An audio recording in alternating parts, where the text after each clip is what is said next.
tal amigos? ¿Cómo están? Bienvenidos. Estamos nuevamente aquí en este segmento de entrevistas, un segmento que a mí me gusta mucho porque primero conocemos a los candidatos y bueno, ya está transformándose el segmento no solamente en candidatos, sino también en personalidades de nuestro país que por su experiencia están por demás calificados para opinar sobre el asunto político, sobre las situaciones que ocurren en el país, las entidades públicas, personas con experiencia. Hoy tenemos a una invitada de lujo, se llama Julet Erazo. Ella es magíster en Dirección y Administración de Empresas, máster de Desarrollo Colectivo, Ingeniería Comercial. Entre sus habilidades está la comunicación, el liderazgo, gestión de proyectos, trabajo en equipo, negociación, coach. Fue además directora provincial del IES en Guayas y directora del programa Dona tu Tiempo. Hoy analizaremos con Julet un tema sumamente importante, mis queridos amigos, el voto joven, el voto, ese voto que de pronto en las elecciones que van a venir puede, y me atrevería a decir, decisivo en las próximas elecciones. ¿Cuál es la visión de una experta en el tema? Lo conversamos ahora con Julet. Julet, bienvenida.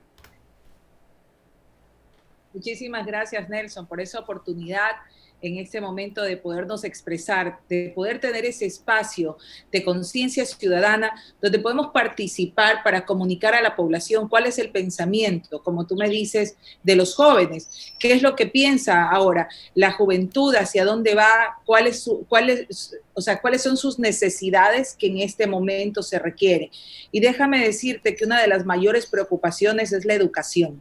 Okay. Los jóvenes en este momento quieren saber qué pasa con la educación del país, hacia dónde va a ir, más aún si el sistema de becas en este momento pues fue suspendido y se conoce que han dejado de recibir el tema de becas, porque de alguna forma esto es un incentivo para los jóvenes, el tratar de llegar y estudiar fuera del país. Esto sí ha ejercido una gran preocupación. La segunda también es el trabajo para los jóvenes, ¿no? Que es algo que se tiene pues que buscar la manera de darles de alguna forma una cabida para que se realice un contrato especial para ellos, hablemos de horas determinadas donde les permite estudiar y trabajar. Entonces son las dos cosas que ahorita encuentras en la preocupación. El tema del trabajo porque necesitan sostener a su familia, por más jóvenes que sean, muchos piensan en la necesidad económica, que es la mayoría en este momento. Ya quedó, digamos, a un lado lo que antes se pensaba en primer lugar, la seguridad. En este momento los temas más esenciales para los jóvenes son la educación, la educación, el tema del desempleo, ¿ya? Y también el tema de la salud por la temporada con la que estamos hablando. Definitivamente que sí, Julet, pero hay una cosa que es importante. Es entendible todas las situaciones y preocupaciones que tienen, en este caso, el joven, pero hay una cosa que quisiera ahondarlo con usted. Tenemos al joven preocupado, ¿verdad? Porque no tiene empleo, porque no tiene becas, que ya vamos a tocar todos esos temas. Pero también tenemos un joven que no le interesa la política. Tenemos un sector que no le interesa la política, que es apático a todo este sistema, que es apático al candidato. ¿Cómo analiza usted esta ambigüedad? Un grupo o un sector juvenil que está reclamando sus derechos, como tiene que ser, pero por otro lado también un sector que, como decimos acá, no le interesa lo que ocurre. A ver, dentro de esa parte, déjame decirte que es por desconocimiento. Se ha satanizado tanto en este momento la parte de la política del país, que el joven lo que te dice es la política es corrupta, la política es sucia, porque la familia realmente lo que conversa en el día a día es la corrupción. Sabemos que la corrupción está enquistada en muchísimas instituciones públicas y hay que hacer una depuración total y una limpieza, pero son los jóvenes los llamados a cambiar y transformar el país. Y cuando te sientas con ellos a conversar y les dices cuál es el deber como ciudadanos del aporte que debemos hacer, cambian ese concepto. Y eso me pasa porque, por ejemplo, tú tocaste un tema de Dona tu Tiempo. Dona tu Tiempo es un movimiento social que nació en época de pandemia, donde trabajamos 68 profesionales para dar consultoría gratuita a personas de economía vulnerable. Y en este compendio de profesionales con 31 profesiones diferentes, muchos ni siquiera querían involucrarse en los temas políticos y realmente como es social tampoco se los obliga. Pero tú tienes que hacerle dar conciencia a la gente que una golondrina, Nelson, no hace verano. ¿Y a qué me refiero con esto? Que nosotros podemos querer cambiar un país, podemos querer transformar desde la visión de una óptica social, pero los problemas van a seguir ahí. Si no se cambian y no se transforman las leyes, los ciudadanos, los que queremos realmente trabajar por ellos, estamos sin voz. Es ahí cuando se necesita que mucho más personas volemos en una bandada para que no sea solo una golondrina, sino que esa visión de transformación del país vaya en conjunto con aquellos que también tienen la misma visión. Y si no la tienen, hay que direccionar hacia la visión que necesitamos para llevar este país a ser una potencia económica, pero para ello se necesita un gran trabajo y tiempo, ¿no? Y son los jóvenes los obligados porque ya nosotros, yo tengo 46 años, Nelson, 46 años donde la experiencia... Gracias. Donde la experiencia... No parece, ¿eh? No parece, se ve bien, se ve bien. Siga nomás, siga, Juliet. Aquí estamos hablando de todo un poquito y es extendido esta conversación. Mira, esa experiencia que tienes es la que te ayuda a ver las necesidades humanas. Cuando nosotros entramos, por ejemplo, al movimiento político que tenemos, lo hicimos con un propósito y es únicamente el de servir. La conciencia ciudadana tiene que dar hacia el servicio de los políticos, porque hoy se habla mucho de la política, pero una política para servirse a sí mismo, no para servir a los demás. Y ahí es donde interviene el servicio social. Y perdona que a dónde todo esto, porque muchos políticos o muchos jóvenes ni siquiera saben lo que es el servicio, no han tocado puertas, no conocen la realidad de la gente y se vuelven políticos de escritorio, que saben lo que pasa, que solamente recorren en campaña. Cuando tú ya vas más allá y tu trabajo y tu labor ha sido conocer el día a día de la gente, es cuando te involucras para transformar todo lo que está pasando y creas leyes y quieres crear ideas y fomentas. Y ahí se viene la nueva era, como lo que se habla ahora de los candidatos de la democracia 3.0 o el Wikiplan, donde los jóvenes van a tener esa oportunidad de manifestarse, de poder hablar, de poder dar sus ideas, de ser partícipes en las políticas públicas para que podamos transformar juntos este país. Entonces Juliet, podríamos también pensar que aparte del joven que de pronto está un poco desorientado, también es responsabilidad de los políticos o de los candidatos que no han generado alguna iniciativa para acercarse a este voto joven. Entonces, ¿tenemos una crisis generacional dentro de los políticos en los actuales momentos, Juliet, o hay algún binomio que de pronto sí esté representando ese sector? Bueno, en este momento, mira, muchos se tratan de abarcar a todos los sectores. Yo lo que veo es un binomio que está acercándose cada vez más a los jóvenes a través del medio donde se manifiestan, que hablamos de la comunidad millennial, ¿no? De todo lo que son los jóvenes millennials. Y es la era digital. Y para eso se necesita crear la conciencia y enseñar. El día de ayer en una entrevista, nosotros como movimiento nos comprometimos al trabajar en la formación digital de nuestros jóvenes, de nuestra gente y de nuestro equipo, y hacerlo de forma abierta, porque se necesita conocer cómo funcionan hoy las tecnologías para que puedan llegar de mejor manera a los candidatos, porque a veces deberíamos dejar menos Twitter, más zapatos. Un día leí en el Twitter, y tienen razón. Ahora se limitan a estar en redes sociales, a postear en redes sociales, a ganar el voto y tratar de conseguir conciencia. No lo puedes hacer. Y no solamente con un abrazo o un beso del momento. Necesitas tener conexión. Ellos necesitan ser escuchados porque viven en este momento el drama humano de lo que está sucediendo, de la falta de educación y la deficiencia y la carestía en la educación. Y no solamente es cuestión del CENESID, es cuestión de crear muchas más, no solamente universidades o permitir que todas las universidades puedan traer las carreras que quieran y sea libre albedrío. No, Nelson. Necesitamos trabajar con una planificación y para eso también se necesita crear escuelas e instituciones que vayan dedicadas a todo lo que es las ramas técnicas, como fue el CECAP, en su momento, que era lo que teníamos, pero ahora se necesita mucho más. No podemos hablar de construir y de solamente formar martillos, necesitamos también a los clavos, a esa gente que se encarga de la parte productiva.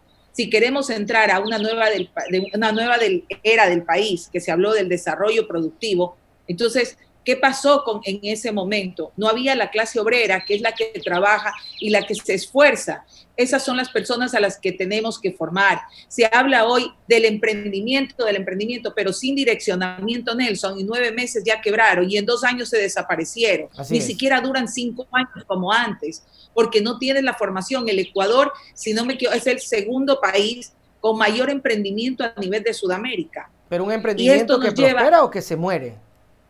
No, es un emprendimiento que se muere antes de los 2 años, porque la gente lo hace es por motivación y los jóvenes por necesidad.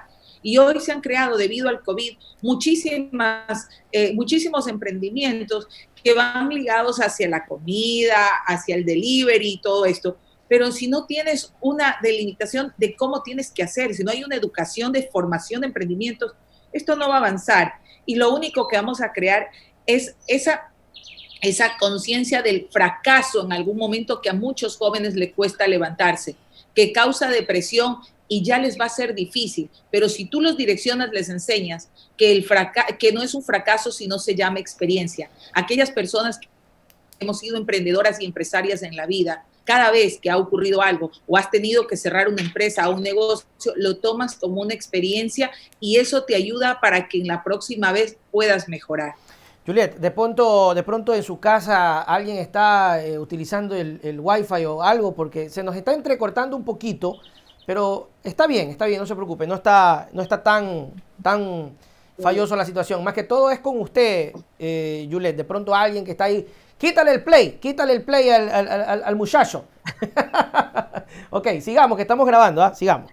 A ver, Juliet, de lo que le entendí, usted tocaba el tema de Wikiplan. Y Wikiplan, hasta donde tengo entendido, fue una propuesta de Arauz que lo presentó, creo que ayer, si no me equivoco. Entonces, usted no me respondió el nombre del binomio, pero puedo entender que el binomio que más se acerca a este grupo juvenil se trata de Andrés Arauz y Carlos Rabascal. ¿O no? Así es, por supuesto. Okay. No, pero por supuesto que sí. No se trata, es Andrés Arauz y Carlos Rabascal. Es que no me dijo, pues entonces, ¿cómo la cosa? Ya. No, es que tengo que dejarlo mejor para decirlo como protagonismo. Okay. Sí, efectivamente, ellos están cada vez más cerca, Nelson. Ellos han escuchado el clamor ciudadano y te dan la facilidad de poder acercarse, porque están esperando crear y ser partícipes de esas políticas públicas a los jóvenes, y para eso pues se ha hecho en conjunto con Yachay, donde cientos de estudiantes y de profesionales de Yachay que van a ser los gestores de estas ideas, donde todos pueden entrar, no solamente los jóvenes, las amas de casa, los adultos mayores, y para ello se va a crear todo un fortalecimiento en la parte digital para que sea mucho más fácil, y lo van a hacer a través de Twitter, a través de WhatsApp. Se van a establecer millones de lugares de medios donde se puedan entrar esas ideas, formarlas y crear un gran conjunto colectivo para este Ecuador nuevo, este Ecuador digital de la democracia 3.0, que es la que hoy en día se debe de hablar. No es la que hablamos a futuro, es la que hoy tenemos que constituir. Si queremos transformar al Ecuador, y sabemos que hoy vivimos en un mundo globalizado, necesitamos ir hacia esa democracia 3.0, y qué mejor cosa que el Wikiplan. No esperar a que mañana sea un asambleísta el que sea el mediador o el que nos haga llegar las cosas. Nosotros, o esperar a que un Twitter nos conteste. No.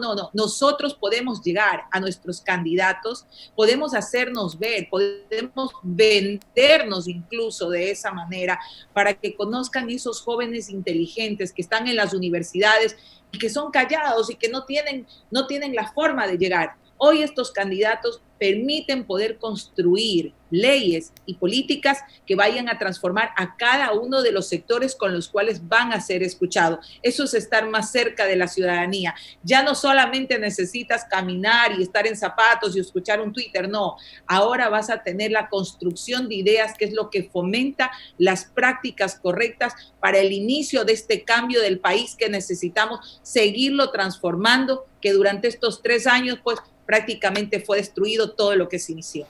Juliet, usted sabe muy bien que la juventud no es una cuestión de edad, no es cuestión de números, ¿no? Es cuestión de actitud, es cuestión de cómo se ve la vida, de cómo uno enfrenta la vida.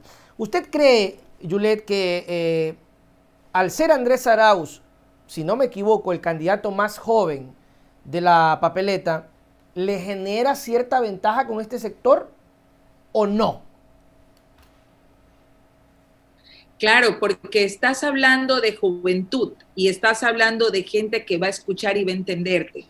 Porque la experiencia, si bien es cierto, muchas personas me dicen, mira, los años de experiencia sí, es verdad, los años de experiencia a veces influyen cuando has hecho muy bien las cosas, pero hace falta voluntad política para cambiar tantas. La voluntad política es necesario y qué mejor cuando tienes a un joven con ese espíritu y que ha recibido todos los beneficios del gobierno, porque Andrés no solamente es un representante de los jóvenes, sino también es un representante de los becarios, porque él viajó, estudió, gracias al Ecuador, se preparó, tuvo excelentes notas, nos ha representado de una manera excepcional en otros países y ahora va a venir a liderar. Y ya lo hizo aquí con éxito, cuando estuvo también dentro de las Semplades. Entonces, si ya lo ha hecho, ya lo ha construido, tienes a unos jóvenes que se identifican mucho más con él de forma continua y que pueden llegar a través de esos medios donde él los conoce muy bien, que es la parte digital, para que puedan construir juntos esas nuevas ideas. Entonces, nos ayuda mucho a avanzar. El Ecuador tiene que ir a pasos agigantados y la tecnología es lo importante y lo esencial en este momento, Nelson. Ya no estamos hablando solamente de la televisión como antes era, ¿verdad? No, que todas las, incluso hasta la publicidad solo era por la televisión. Hoy, ¿dónde estamos? En Zoom, en Facebook, en las redes sociales. Y la gente se está tendiendo a escuchar a través de estos medios. Y para ello también tenemos que cambiar políticas que hagan que haya leyes donde bajen el costo del Internet y donde me permitan más banda ancha para poder recibir. Porque mira, ¿qué es lo que está pasando en este momento? Y yo no estoy hablando de que tengo pocas gigas. O sea, dentro de aquí, de mi casa, yo tengo muchos megas. Pero no puedes estar ni mucho tiempo conectado, solo tengo a mi hijo conectado en este momento y estando solamente a mi hijo conectado, teniendo 40 megas, imagínate lo que sucede. Entonces, ¿qué es lo que pasa? O son las compañías que no están reguladas y que te ofrecen una cosa que no te las cumplen, ¿ya? Que necesitamos en este momento que haya más competencia, porque si no se vuelven monopolios o oligopolios, que es lo que hay también en la telefonía celular, donde solamente tienes a dos, pero por supuesto, donde tienes el control nada más de 2 empresas y cada una pone sus precios. Y aquí todo lo que tiene que ver los datos es carísimo. O sea, no puede seguir así. En una democracia 3.0 donde vamos a tener que interactuar con los candidatos, los jóvenes tienen que tener el derecho a una mejor señal de Internet. Y desde ahí partimos. Donde el gobierno tiene que coger y meter mano es controlar todo lo que tiene que ver los temas de Internet para que pueda tener mayor acceso a la población, porque muchos niños no están estudiando el día de hoy en los sectores vulnerables por la falta de Internet. Oiga, y del tema tecnológico, Juliet, hablando de esa conquista que se busca por parte de los candidatos, este sector, vea que, por ejemplo, hablando un poco de las promesas de campaña, Arauz ha optado por este sistema de Wikipedia, Wikipedia, acoplado al Wikiplan. No solamente eso, sino que leyendo el plan de trabajo, ellos hablan de convertir el servicio de Internet en servicio público, convertir el tema de la Internet que sea considerado un servicio público. Pero hay otro binomio que también está entrando en ese territorio, que es el señor Guillermo Lasso, con Nebot, ofreciendo tablets, ofreciendo puntos de internet y ofreciendo este puntito que usted acaba de tomar. Es que ellos saben que es importantísimo captar al voto joven mediante la tecnología. ¿Qué piensa de estas dos propuestas y cuál es mejor? Está clarísimo, Nelson. En la una estás hablando de la parte pública, Internet para todos. En la otra estás hablando de negocios. ¿Quiénes se benefician por la venta de tablets? ¿Quiénes se benefician por la venta de dispositivos electrónicos? El Ecuador lo que necesita es mejorar la tecnología, pero una tecnología que pueda llegar a los ciudadanos. Si estás hablando de regalar, estás hablando de subsidios, estás hablando de utilizar medios, pero debe un empresario beneficiarse. Entonces, ¿a dónde va a parar? ¿Quién se enriquece? El bolsillo de los empresarios que están buscando negocios. Aquí no es cuestión de hacer negocios con la educación. La educación se tiene que dar a nivel público y a nivel general. Entonces, de esa manera es como se tiene que medir. Es igual como el campo de la salud. La salud es vista como un gasto cuando realmente puede ser un gran negocio para el Estado. De la forma como tú la manejes y lo interpretas es lo que vas a encontrar para el país. Entonces, esto de serlo público y abierto te está indicando el nivel de transparencia. Aquí todos podemos entrar, todos nos podemos beneficiar. Eso es lo que habla el candidato Andrés Arauz. Mientras que el otro candidato lo que está viendo es el tema de quién está detrás, a quién puede beneficiar. Probablemente él lo haga con las intenciones, obviamente, de dar facilidades a la gente porque sabemos que no hay recursos. Pero esas tablets, de alguna manera, van a ser vendidas. Entonces, claro, no podemos hacerlo así, tenemos que hacerlo de forma libre. El Estado necesita cambiar y para esto hay que hacer de forma profunda. Y esto es haciéndolo y maximizándolo para que muchas personas puedan tener mayores accesos, no que pocos sean los beneficiados, porque no vamos a regalar, o el Estado no va a regalar 4 millones de tablets, 5 millones de tablets. O sea, ¿qué pasa? ¿Sabes lo que va a propiciar eso? El robo, va a propiciar los asaltos, la gente va a coger y va a querer tener cada vez un equipo tecnológico mejor, terminan vendiéndolas por su necesidad económica, ¿ya? Y lo que va a ser una cosa paliativa, por decir así. O sea, correcto, o sea... Y sentir que tiene algo físico y, uy, ahora sí voy a votar porque me regalaron algo. De pronto apelando a eso, ¿no? A ese voto por conveniencia que necesita tener algo, la camiseta, la gorra y votar. La campaña es de todo. Exacto, porque va a ser como tú dices, algo curativo pero no sanador. Esa es la diferencia. Juliet, en ese momento va a funcionar. Se han revelado unas encuestas. Yo soy medio apático con las encuestas, pero igual yo las presento en el programa porque la gente necesita conocer. Clima Social, el mes pasado, presentó unas encuestas donde ponían en un empate a Lasso y a Arauz, pero lo ponía Lasso con una ligera ventaja dentro del margen de error, que era más o menos, entraban en ese rango.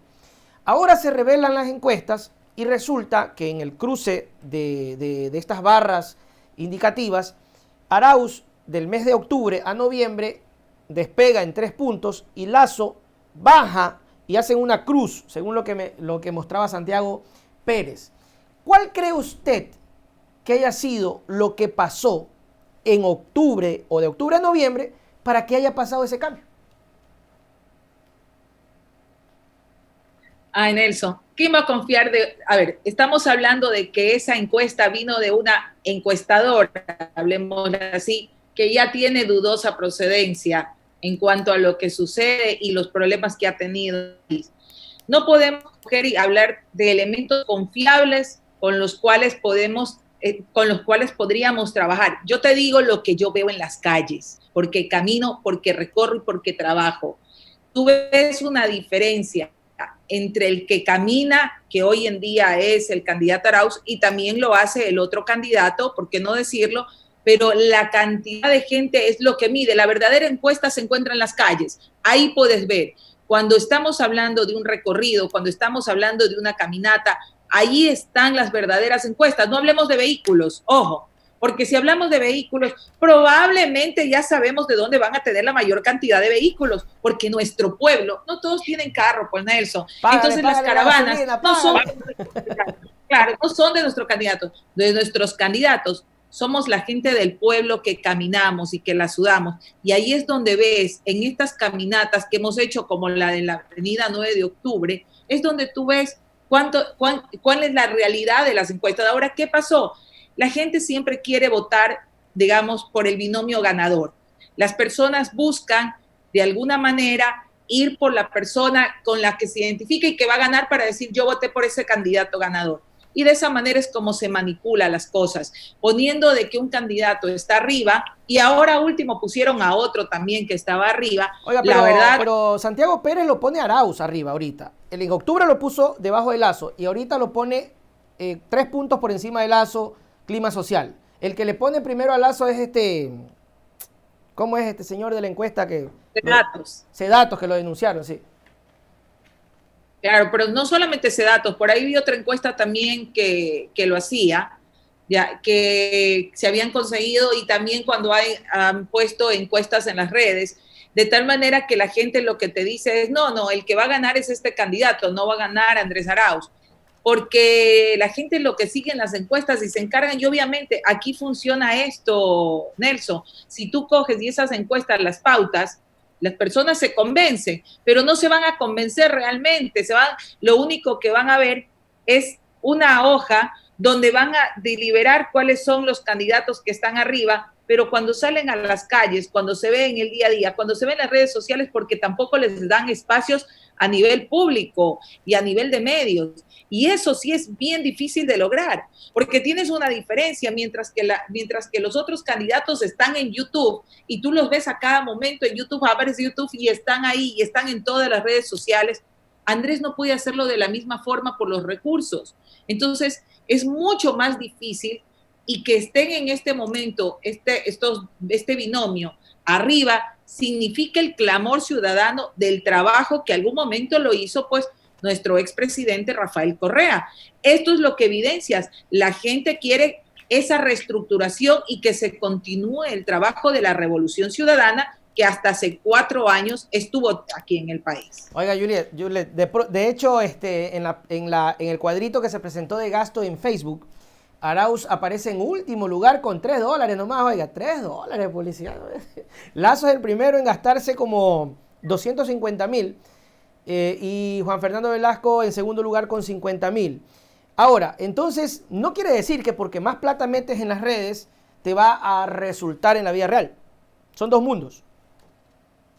Bueno, y te digo una cosa, la gente también se fastidia de mucha publicidad.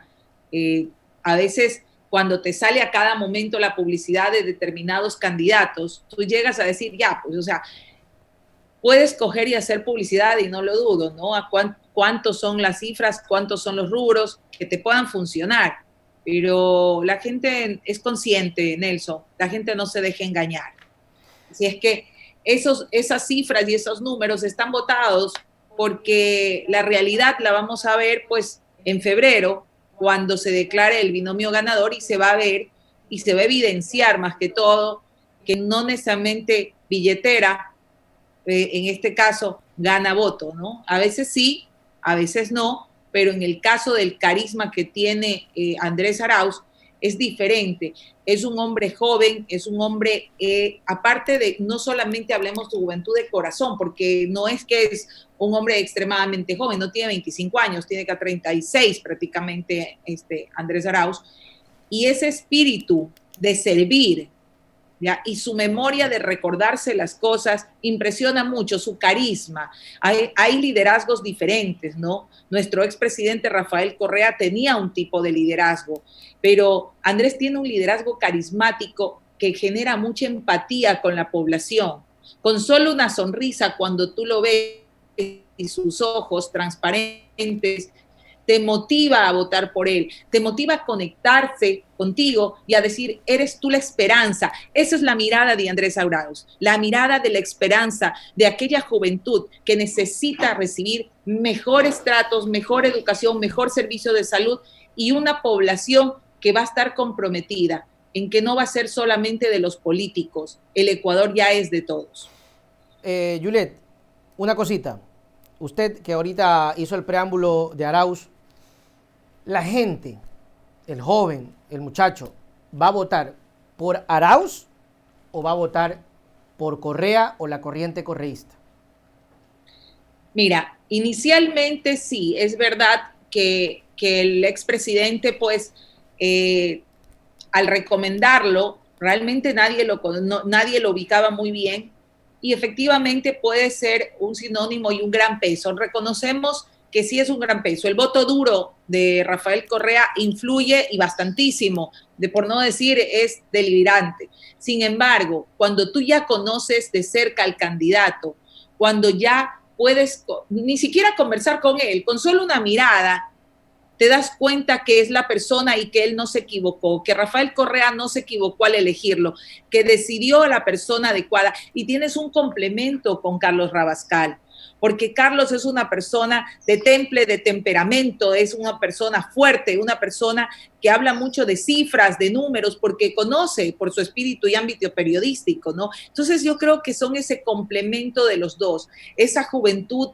con la experiencia, pero más que todo, también los deseos fervientes de cambio, porque puedes tener, como te decía hace un momento, todas las intenciones de probablemente querer cambiar un país y tener la experiencia, pero cuentas con el equipo necesario y ahí viene una parte importante. Para manejar las instituciones públicas, Nelson, necesitas un equipo adecuado con conocimiento público, con un conocimiento pleno de cómo se manejan, porque el tiempo en el aprendizaje cuando entras a una institución te demoras alrededor de 6 meses a un año para poder conocer cómo se trabajan las políticas de Estado y cómo son las leyes muy diferentes a la parte pública de la parte privada, ¿no? En la parte privada se hace únicamente lo que está escrito, mientras que en la parte pública se hace únicamente lo que está escrito, mientras que en la privada se sobreentiende y se interpreta. Entonces, son dos cosas diferentes y ahí necesitas personas que tengan el conocimiento, manejo institucional. Y Andrés lo tiene, él conoce, él trabajó dentro de las instituciones y llevó a cabo pues grandes retos para el país, así es que yo no dudo que pueda hacer un gran trabajo y en conjunto con Carlos Rabascal son un binomio complemento para que los dos puedan llevarnos hacia un nuevo progreso.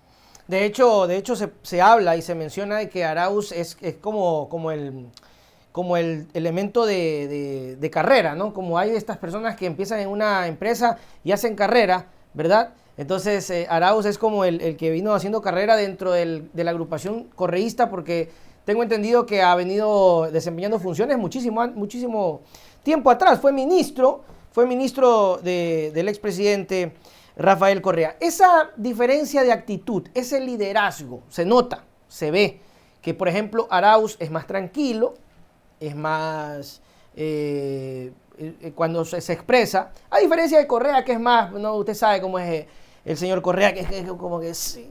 Yo a veces le sé decir en las sátiras cuando hago ¡suas! Que te pica el pavo. Fue estrategia mismo para seguir manteniendo la imagen de Correa como el fuerte y tener a Arauz como el candidato que no es tan de carácter fuerte y conquistar esos dos sectores sin dejar de lado Rabascal, que es quien imprime esa postura fuerte. Bueno, Rafael siempre fue la persona y la figura que los ecuatorianos hemos seguido, ¿no? Muchos llegamos en algún momento a trabajar con él y eso te hace conocerlo. Muchos los hemos seguido por su excelente trabajo y su don de entrega a la población. Eso es lo que hace la diferencia, que te motiva a seguir luchando por ese cambio del país. Yo lo vi trabajar, yo lo vi en las sabatinas, siempre lo escuché y esa motivación te lleva a la transformación. Definitivamente el que él te haya dado el espaldarazo de decir, este es, no hay duda, o sea, es la uno. Rafael es uno y lo conocemos. Entonces, pero ¿qué pasa cuando tú hubieses elegido un candidato que no va contigo? Por más que tú lo quieras respaldar, la gente no se pega, la gente no va. Juliet, eso le pasó, perdón que le interrumpa, no suelo hacer esto, pero eso le pasó a Correa con alcaldes. Eso le pasó con algunos alcaldes que, por ejemplo, le voy a decir una experiencia, acá en mi ciudad ganó una alcaldesa con el espaldarazo de Correa y fue una pésima administración, ¿eh? Una pésima, pésima administración de la señora Denise, ya se me olvidó hasta el nombre, imagínense. Denise Robles, que fue alcaldesa de Milagro, pésima administración, tanto que ganó el que fue antecesor de ella, que ahora es Paco Azán con el Partido Social Cristiano. Es decir, es verdad lo que usted menciona, que una cosa es que Correa ponga un candidato, pero otra cosa es el elemento que ejecuta, ¿no? O sea, lo que pasa es que no puedes saber, tú puedes confiar en la gente, Nelson, pero no siempre vas a poder ver todas sus capacidades. ¿En qué tiempo tú como presidente puedes evaluar a tus trabajadores? Si teniendo una compañía pequeña, muchas veces puedes evaluar a todos tus trabajadores. Imagínate tú eliges a los mejores perfiles y efectivamente ves la gente que puede tener un liderazgo carismático y los conocimientos para llevar a cambiar su ciudad y su país. Pero no es cuestión solamente de la voluntad del presidente, es cuestión también de que los candidatos sean los idóneos para trabajar y para eso se necesita formación. Esa formación que nos lleva obligatoriamente y que por favor espero que nuestro futuro presidente Andrés Arauz lo ponga, es necesario escuelas o universidades de formación política para que se lleve no solamente las maestrías en gestión pública, porque yo, por ejemplo, tengo una maestría en gestión pública, Nelson, pero no la tuve que hacer aquí, la tuve que hacer fuera del país. Y esas maestrías son mucho más económicas fuera del país que aquí mismo. Aquí las maestrías en gestión pública te cuestan $20,000, $30,000 a nivel privado. Y dime una cosa, el pueblo ecuatoriano tiene para pagarse esa cantidad, no hay. Entonces, si quieres trabajar en la cosa pública, ¿qué es lo que te toca? Aprender de forma empírica, y eso es lo que sucede con nuestros candidatos, que muchas veces todo lo que son asambleístas, consejeros, concejales, los eligen por el voto ciudadano, pero hablemos que han sido dirigentes barriales. Sí, es verdad, conoces la parte del pueblo, pero ¿dónde está la educación y la formación? Y ahí es cuando vas a liderar o a trabajar en la cosa pública, pero de repente te encuentras con que no tienes el conocimiento y quienes terminan gobernando son tus asesores y te vas a tener que ajustar a tener asesores que muchas veces han trabajado con gente que es contraria, porque yo he visto casos que te influyen, pero que como desconoces, ¿ya? Lo único que esperas es que otros decidan por ti. Por eso es necesario que exista universidades, escuelas, por lo menos una tecnología para que si quieres trabajar en el Estado, si quieres servir al Estado, ya sea de forma, digamos, por elección popular o también por decisión gubernamental, pero tienes que tener una educación que vaya acorde con el trabajo, el conocimiento por lo menos de cuáles son las funciones, de qué se trata y de a qué se va la ley. Porque si no, mira, el ecuatoriano es el que termina perdiendo. Perdemos tiempo y dinero en elegir políticos que no estén preparados. De hecho, pasó, ¿no? Está pasando cuando el señor presidente Lenín Moreno se hizo de muchos asesores que distendían demasiado de la corriente. Bueno, ya se alejó definitivamente cuando empezó su gobierno. Oiga, Yulet, se me vino ahorita una cosa. ¿No cree usted que se hubiese evitado tanta vaina si Correa hubiese puesto a Arauz en vez de Moreno? Bueno, en ese tiempo no podía, mi querido Nelson, no podía. En el 2017. ¿Por la edad? ¿O no podía por la edad? Claro, no podía por la edad. Ay. Claro. Aparte, no fue. La verdad es que esos errores son los que nos costaron caros a todos, ¿no? Confiamos y realmente pensamos, porque así como tú acabaste de decir, el presidente dio ese espaldarazo, todos pensamos que ese espaldarazo estuvo de acuerdo, y ahí tenemos el vivo ejemplo, que a veces los espaldarazos que nos dan las personas no saben agradecer, pero lo más bochornoso, lo más vergonzoso fue haber pensado que de alguna forma era la persona adecuada, y hoy pues no necesitas ver las encuestas para que te des cuenta de los resultados. Destruyeron todo el trabajo que se hizo durante 10 años y lo que es peor, desacreditando a la gente, ¿ya?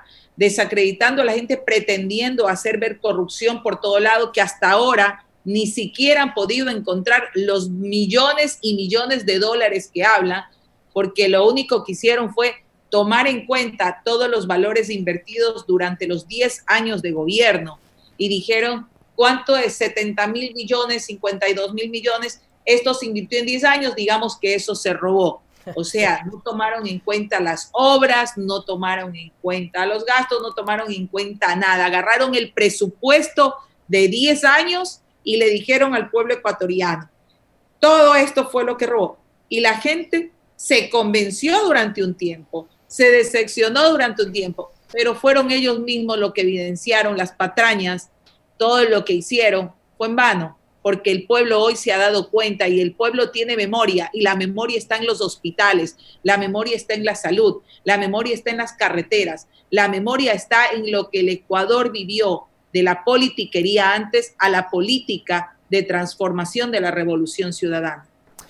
Bueno, ahora sí, Juliet, vamos a otro temita que me interesa, porque usted aquí tengo en mis apuntes, que usted fue directora provincial del IES. Ahora sí le voy a preguntar a usted, porque el IES está en una situación dramática, triste. Hace poco se descubrió más de 5 millones de pérdidas, pero según las versiones de las autoridades, son pérdidas que no vienen de hace 2 años, sino vienen de años atrás. Usted fue directora provincial del IES. ¿Qué pasó? Por favor, mi querido Nelson, no busquemos ahorita. Han pasado 3 años y medio. Ya basta de tanto cuento. Mira, en el 2015 yo trabajé del 2015 hasta el 2017, hasta julio del 2017, donde lo hicimos de forma consciente. Lo primero que cogieron fue decirnos que los hospitales, y para que te quedes absorto, que el hospital del IES de Los Ceibos y el IES de Quito no debieron haberse construido porque eran elefantes blancos. ¿Recuerdas las noticias y los periódicos? ¿Qué pasó ahora en pandemia? Nos acusaron y de hecho el ministro que estaba a cargo, el presidente del Consejo Directivo de aquel entonces, Richard Espinosa, fue glosado por Contraloría por indicar de que los hospitales habían sido construidos en vano, porque no se necesitó haberlos construido, porque no tenían que haberlos hecho y se les sancionó y está en este momento con temas de glosas por haber construido los hospitales. Y quiero ver ahora qué dice el Contralor. Ahora, ¿qué responde cuando hemos pasado una pandemia donde esos hospitales han salvado la vida a miles de ecuatorianos? Nosotros teníamos un control exhaustivo y para que conozcas, Nelson, había algo que se llamaba ASIES. ASIES era una cadena de personas, eran alrededor de 45 funcionarios públicos repartidos a nivel de todo el país, donde se controlaba la corrupción. Y yo no estoy mintiendo, te pido que por favor entres a internet y pongas ASIES y vas a encontrar que era un departamento del IES que controlaba la corrupción, donde este departamento era integrado por ex policías. ¿Y qué pasó con ese departamento?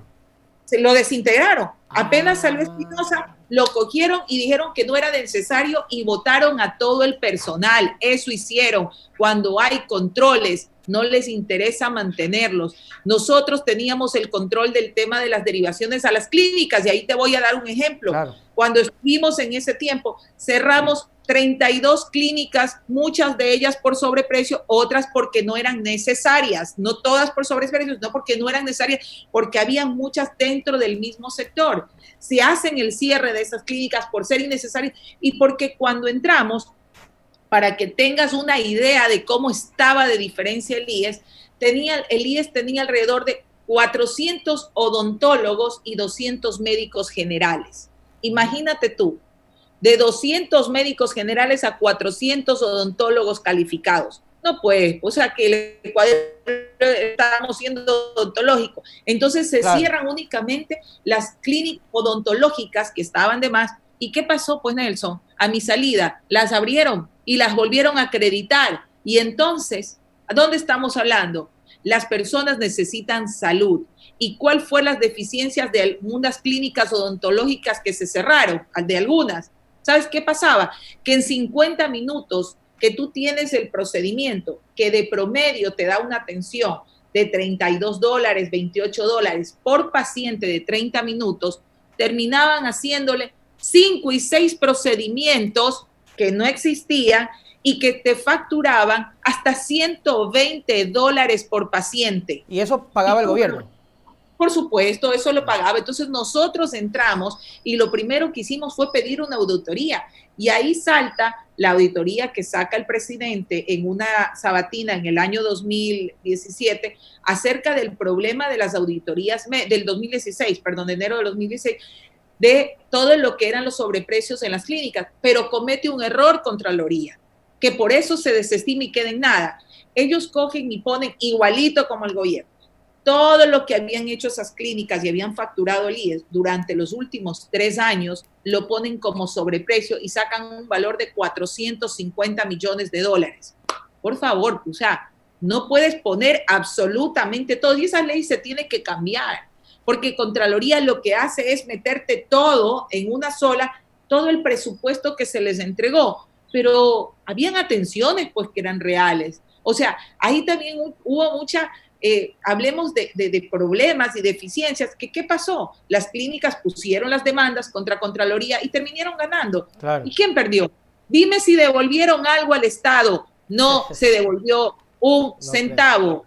Simplemente Contraloría dijo, me equivoqué, desestimó, no va el juicio, no tenemos cómo probar, por supuesto, pues, porque el análisis lo hicieron del 0.01% de los ejemplos, ni siquiera revisaron un 10%, no revisaron un 5% de la muestra, revisaron el 0.01% y con eso lo tiraron todo a que había sobreprecio. No podemos seguir haciendo auditorías inconscientes. Es por eso mejor prevenir, establecer los controles para que esto no ocurra. Y con relación a que esto viene en años pasados, yo te invito, Nelson, que le digas al ingeniero Jorge Guates, que le digas y le preguntes si realmente fue del 2015 al 2017 que esto ocurrió, o si no fue después del 2017, pero que no quiere decir el nombre porque pertenece a las administraciones del actual gobierno. Se lo voy a preguntar, claro que sí. Hablemos claro, tenemos que decir con nombres, porque nosotros sancionábamos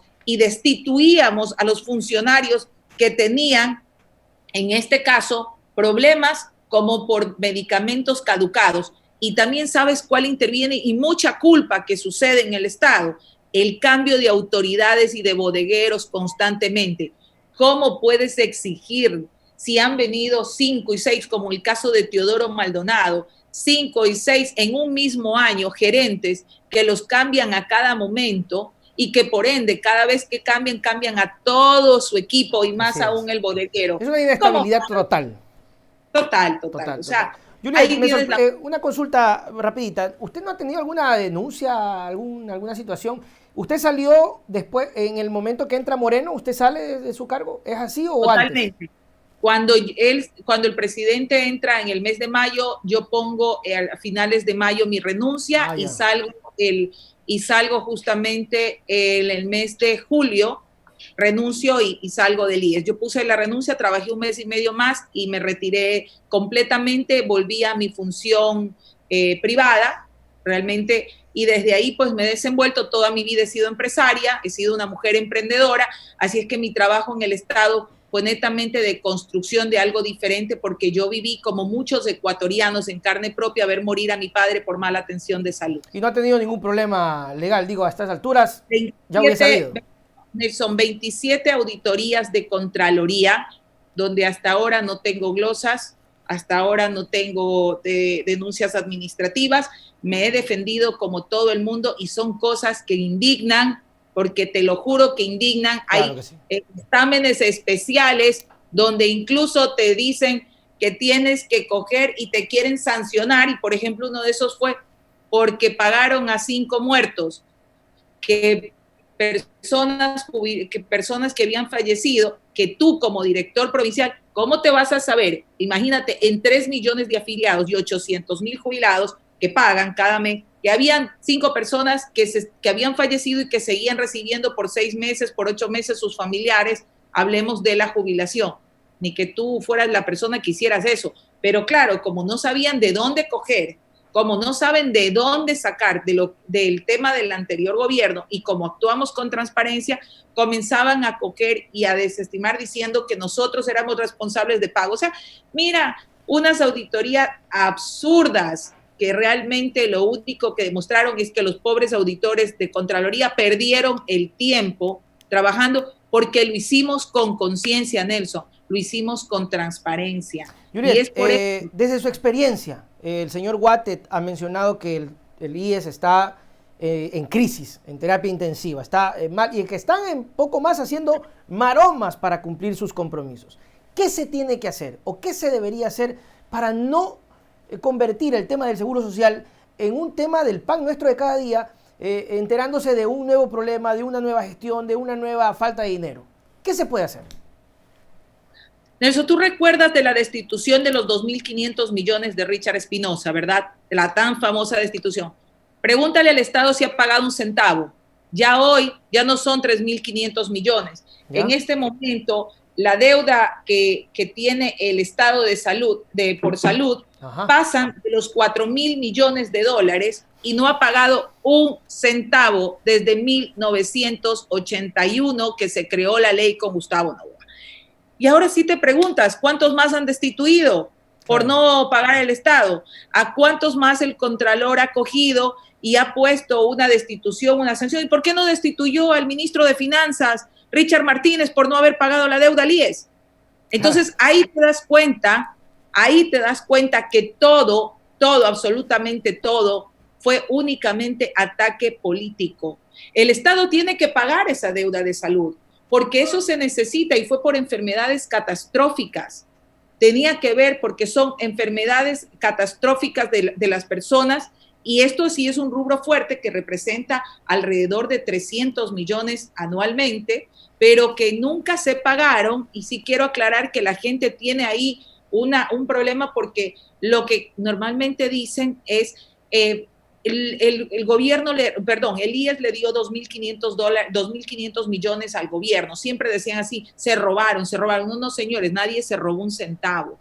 Esos 2.500 millones fueron producto de una ley que en el año 81 la crean, pero que nunca la desembolsan. Y cuando entra Espinosa a trabajar en el Seguro Social, se da cuenta que en los estados financieros decían 40 millones cada mes, 40 millones, y le parecía súper raro.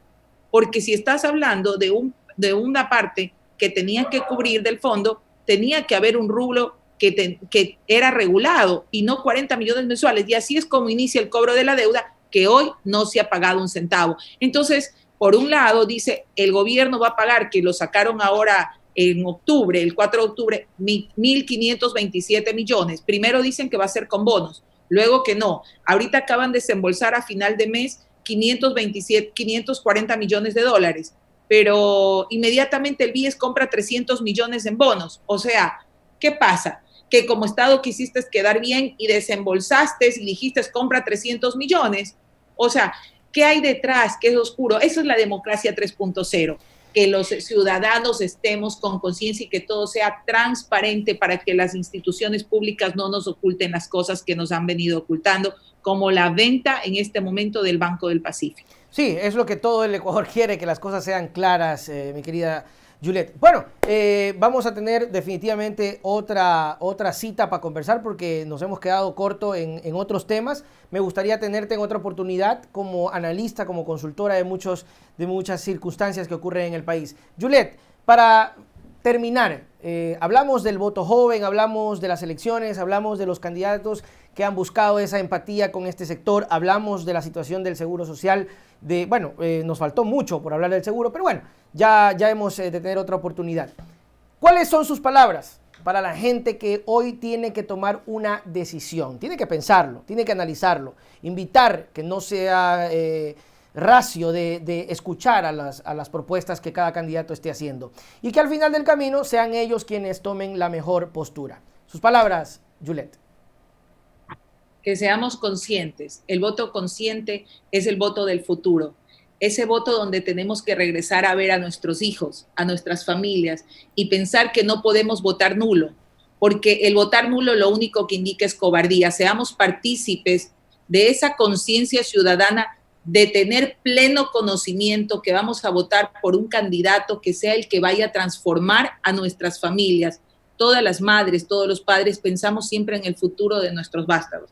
Es importante ahora que esa decisión la hagamos pensando en cuál es el candidato que tiene esa motivación, esa esperanza que nos crea un cambio y que nuestros jóvenes van a poder tener esa facilidad de transmitirse.